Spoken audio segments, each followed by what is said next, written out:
Introduction and promotion बाद में करेंगे, पहले आज का जो हमारा मेन टॉपिक है उसको कवर कर लेते हैं। तो टाइटल में और थंबनेल में आपने देख लिया होगा कि आज हम किस बारे में बात करने वाले हैं। जी हाँ, आज हमारा जो मेन टॉपिक है कि कैसे म्यूचुअल फंड के थ्रू हम 1 करोड़ रुपीज़ को अचीव कर सकते हैं।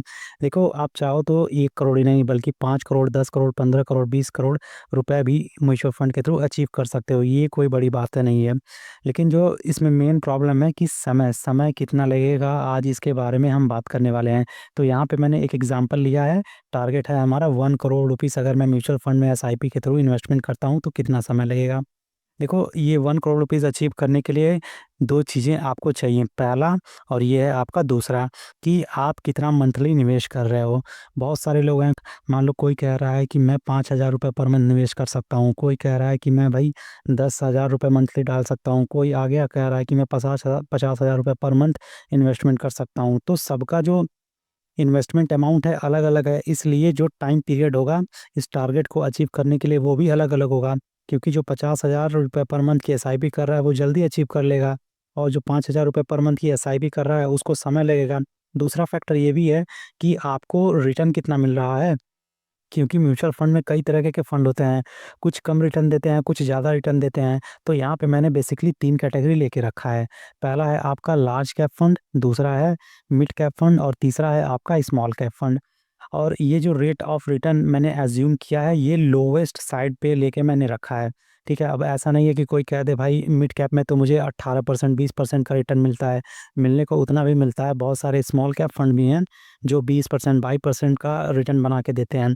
लेकिन मैं यहाँ पे बिल्कुल सेफ साइड लेके चल रहा हूँ कि अगर गिरे से गिरे हालत में भी आपको कोई फंड मिले तो इतना रिटर्न तो वो दे के ही जाएगा कैटेगरी के अनुसार। तो लार्ज कैप में मैंने लेके रखा है कि अगर आप बढ़िया फंड सेलेक्ट करते हो, ठीक है, लार्ज कैप में, तो वहाँ पे आपको 12% पर एनम के हिसाब से रिटर्न मिलेगा। मिड कैप में मैं मान के चल रहा हूँ कि आपको 14% मिल ही जाएगा, और स्मॉल कैप में मैंने अज़्यूम किया है 16% पर एनम, ठीक है? तो यहाँ से क्लियर हो गया कि हमें रिटर्न कितना मिलता है, ठीक है, यहाँ पे। लेकिन अब यहाँ पे एक और बड़ा सवाल आ जाता है, कोई कहे कि ये जो 50,000 पूरा है, अगर मैं स्मॉल कैप में डाल दूँ, तो मुझे ज़्यादा जल्दी ये 1 करोड़ का टारगेट अचीव हो जाएगा। कोई कहता है कि अगर मैं ये पूरा पैसा लार्ज कैप में डालूँ तब कितना समय लगेगा, और कोई कहता है कि अगर मैं ये सारा पैसा मिड कैप में डालूँ तो कितना समय लगेगा। क्योंकि यहाँ पर रिस्क फैक्टर भी इन्वॉल्व है आपका। लार्ज कैप में आपका रिस्क कम है लेकिन रिटर्न भी कम है। वहीं मिड कैप की बात करें तो रिस्क बढ़ जाता है लेकिन रिटर्न भी बढ़ जाता है, और स्मॉल कैप में सबसे ज़्यादा रिटर्न है लेकिन सबसे ज़्यादा रिस्क भी है। तो हम कोशिश करेंगे कि ये तरीका नहीं लेंगे, ठीक है? ये आपको ध्यान रखना है। अपने फंड को डाइवर्सिफ़ाई करना है, एक मिक्स फंड बनाना है, ना कि ये आपको बिल्कुल भी तरीका नहीं करना है कि एक ही जगह सारा पैसा आप डाल दो। तो मैं आगे बताता हूँ आपको क्या करना है और कैसे इस टारगेट को अचीव करना है। आपको क्रिएट करना है एक मिक्स फंड। मिक्स फंड मतलब कुछ पैसा आप लार्ज कैप में डालोगे, कुछ पैसा मिड कैप में और कुछ स्मॉल कैप में डालोगे, और इस तरह ऑन एन एवरेज आपका जो एवरेज रिटर्न मिलेगा वो 14% पर एनम के हिसाब से मिल जाएगा। इन्वेस्टमेंट अमाउंट कितना होगा, तब इसको भी समझने के लिए मैं यहाँ पे एक एग्जांपल ले रहा हूँ, ठीक है? मान लो मैं 2,000 रुपये, 3,000 रुपये और 5,000 रुपये पर मंथ निवेश कर रहा हूँ, ठीक है? ये 3 एग्जांपल लेके मैं चल रहा हूँ, तो यहाँ चीज़ें ज़्यादा आसानी से समझ में आ जाएँगी। तो अभी क्लियर हो गया कि हमारा इन्वेस्टमेंट अमाउंट कितना होने वाला है और रिटर्न कितना होने वाला है। इसको मैं आगे और स्लाइड कर देता हूँ, ठीक है? अब ज़्यादा अच्छे से दिख रहा होगा। तो 2,000 रुपये पर मंथ अगर पहला पर्सन जमा कर रहा है, कोई और है जो 3,000 रुपये पर मंथ जमा कर रहा है, और एक पर्सन 5,000 रुपये पर मंथ जमा कर रहा है। तो कितना समय लग जाएगा इस टारगेट को अचीव करने के लिए? रेट मैंने बता दिया कि 14% पर एनम के हिसाब से रिटर्न मिलेगा मिक्स फंड में, ठीक है? मैंने एक मिक्स फंड क्रिएट किया है। पूरा पैसा लार्ज में नहीं डालना है, पूरा पैसा मिड में नहीं डालना है, पूरा पैसा स्मॉल कैप फंड में नहीं डालना है। आपको थोड़ा-थोड़ा करके सभी में डालना है।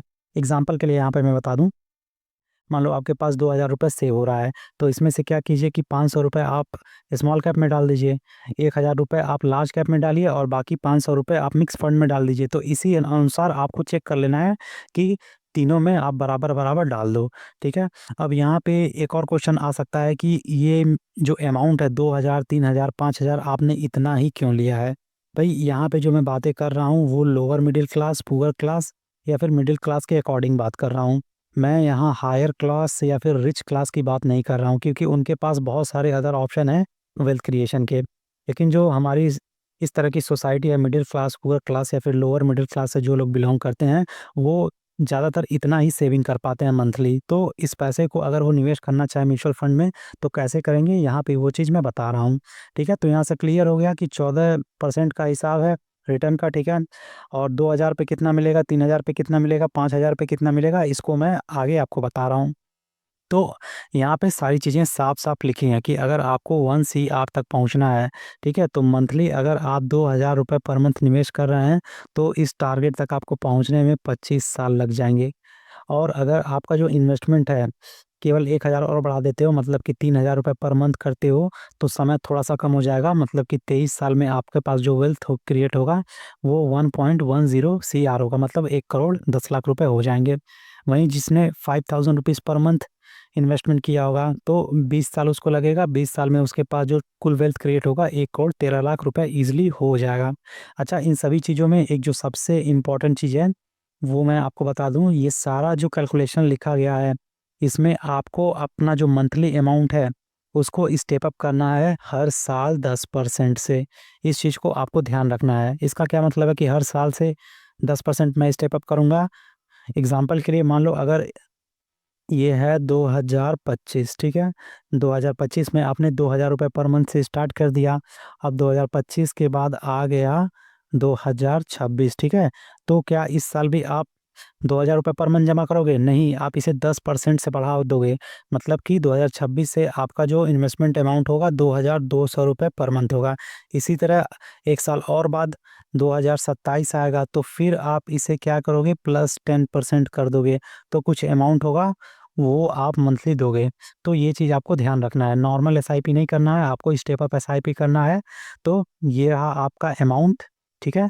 और ये रहा टाइम, और ये रहा आपका टारगेट। तो अगर आपका भी टारगेट है कि 1 करोड़ का वेल्थ क्रिएट किया जा सके म्यूचुअल फंड के थ्रू, और आपका ये इन्वेस्टमेंट अमाउंट है, तो यहाँ पे टाइम लिखा है, ठीक है? प्रॉपर कैलकुलेशन मैंने बता दिया। और जो सबसे इम्पोर्टेंट चीज़ था, जो कि आपको ध्यान रखना था कि आपको पूरा पैसा लार्ज कैप में नहीं डालना है, पूरा पैसा मिड कैप में नहीं डालना है, पूरा पैसा स्मॉल कैप में कभी नहीं डालना है, ठीक है?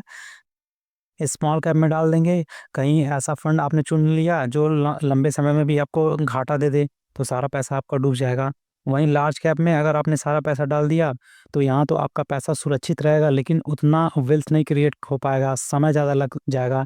ऐसा ना हो कि आप यहाँ पे 12% का अभी मिल रहा है, आने वाले 20 साल, 30 साल में ये 10-11% का रिटर्न दे, तो हो सकता है और ज़्यादा समय लग जाए। तो इसलिए हमें क्या करना है, अपने पोर्टफोलियो को डाइवर्सिफ़ाई करना है, जिससे कि हमारा वेल्थ भी क्रिएट हो जाए लंबे समय में, मतलब कि ग्रोथ होता रहे फंड का और रिस्क भी कम होता रहे। तो ये एक बेस्ट तरीका हो सकता है।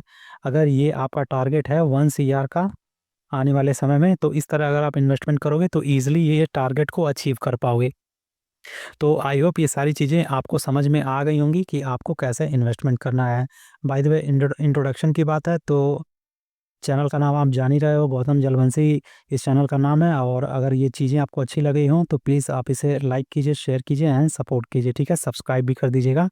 एंड जाते-जाते बस यहाँ पे इतना ऐड करना चाहूँगा कि ये जो कुछ भी मैंने बताया, केवल और केवल एजुकेशनल एंड अवेयरनेस पर्पज़ के लिए है। कोई भी फाइनेंशियल रिकमेंडेशन या सजेशन नहीं है कि इस स्ट्रैटेजी को या फिर इस प्लानिंग को आप डायरेक्टली बिना जाने पहचाने या फिर रिसर्च बिना किए अपने खुद से इसमें इन्वेस्टमेंट चालू कर दें इस तरीके से, ऐसा नहीं करना है, ठीक है? हालाँकि ये मैंने तरीका बताया है कि इस तरीके से निवेश किया जा सकता है, ठीक है? हाँ, कोई फंड वगैरह मैंने यहाँ पे नहीं बताया है कि आप इस फंड में पैसा डाल दो। तो अगर आप इसे फॉलो करना चाहो, ठीक है? तो आप फॉलो कर सकते हो, इसमें कोई प्रॉब्लम नहीं है। तो मिलता है नेक्स्ट वीडियो में इसी तरह के और इंटरेस्टिंग वीडियो के साथ, तब तक के लिए जय हिंद, जय भारत।